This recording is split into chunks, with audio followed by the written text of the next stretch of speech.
সাংস্কৃতিক সংগঠক, তিনি হিজাব এবং নিকাবকে নিয়ে কি পরিমাণ একটি নোংরা মন্তব্য করেছেন। আজকে আমরা সাধারণ নারী শিক্ষার্থীরা এখানে দাঁড়িয়েছি, তার তীব্র প্রতিবাদ জানাচ্ছি। আমি শুরুতেই বলতে চাচ্ছি, আমি এটাকে কোনোভাবেই বক্তব্য হিসেবে মানি না।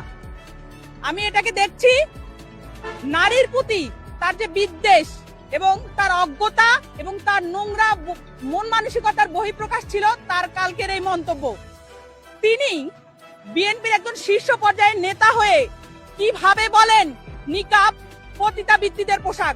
আমি বলতে চাই, নিকাব কোনো পেশার পোশাক হতে পারে না। আই রিপিট, নিকাব কোনো পেশার পোশাক হতে পারে না। নিকাব হচ্ছে মুসলিম দেশে, মুসলিম সমাজে বহুকাল ধরে প্রচলিত নারীদের বিশ্বাস, আত্মমর্যাদার প্রতীক এবং এটা একটি ব্যক্তিগত দায়িত্ব হিসেবে গড়ে উঠেছে। বিএনপি শীর্ষ পর্যায়ের নেতা যখন বলেন নিকাব পতিতাদের পোশাক হয়ে দাঁড়িয়েছে, ঠিক তখন তিনি নারীদের চরিত্রে যারা বহুকাল ধরে বিশ্বাস, আত্মমর্যাদার প্রতীককে নিকাব হিসেবে ধারণ করেছে সেইখানে তিনি কাদা ছুঁড়েছেন। তাকে স্পষ্টভাবে জানাতে চাই, নারীদের চরিত্রে যখন তিনি কাদা ছুঁড়েছেন তার উল্টা প্রতিঘাত তাকে নিতে হবে।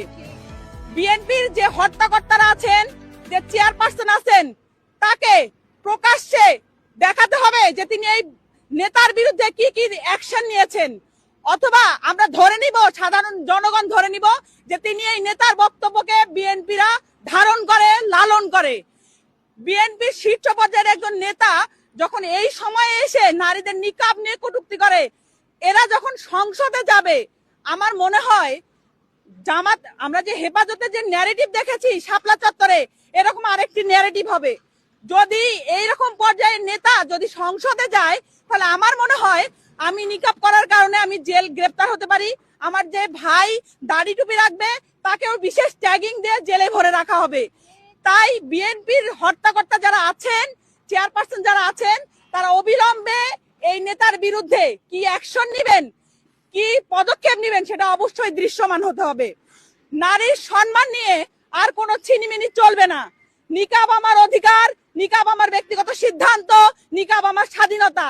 নিকাব আমার স্বাধীনতা আছে, ছিল, থাকবে।